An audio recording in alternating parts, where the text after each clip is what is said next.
So this storm system obviously was huge, went through our community, went through Ohio, and our newest meteorologist, Matt Standridge, he had a heck of a welcome to Central Indiana, or welcome back because you're from here. Appreciate it, thank you. So we're so glad to have you here, but yeah, you were out there during the cleanup. Yeah, it was only, I'd say about 20, 30 minutes from where I grew up in Centerville. Winchester, we go to Winchester all the time, so it felt different seeing some of this damage compared to what you saw as a kid driving into town.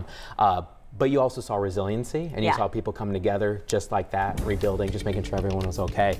Jenny, we decided to recap from the National Weather Service a couple more details coming in this afternoon. It takes a while to go through all these surveys because these paths were long.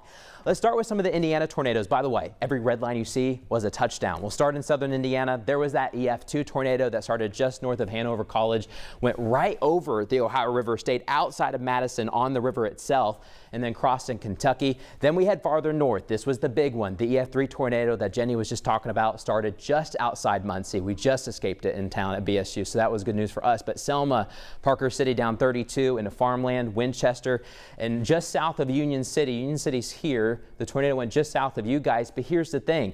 Crews in Ohio have confirmed that the tornado didn't stop at the state line. It went another 20 miles or so. It decreased in its wind speeds down in EF2, but went just north of Greenville. That was that tornado that passed on through. What the National Weather Service is going to be confirming in the next couple of days will be a possible tornado that started in extreme northeastern Jay County and then went into Ohio. But did it bounce up and down 5 times, or is this one tornado?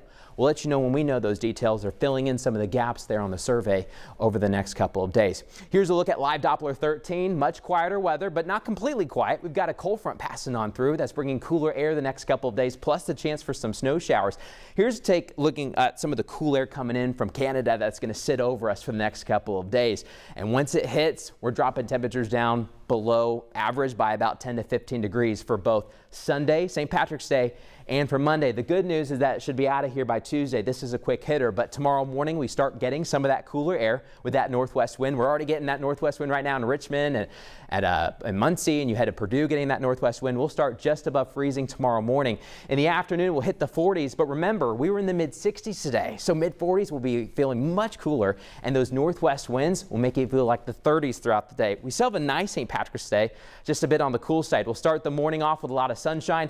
Quick piece of energy coming off Lake Michigan to give us a few extra clouds later in the afternoon. Another piece of energy comes in for Monday mid-morning, late morning. This one a little bit stronger, could even give us a few flurries that we'll be watching. But we're not just looking at the cold air in the afternoons, we're looking at it in the mornings too. Once we drop temperatures to mid-20s, got that chance for a hard freeze. Not that we've been really planning things yet, but if you've had the tulips or the daffodils trying to come out, they could be pretty sensitive to some of this cold air. So Jenny, we're tracking a little bit cooler of a St. Patrick's Day, but watch out Monday morning and Tuesday morning for that hard freeze risk. That goes away quickly though. We rebound to 50s. Jenny, we should be in the 50s. That's right about average this time of year.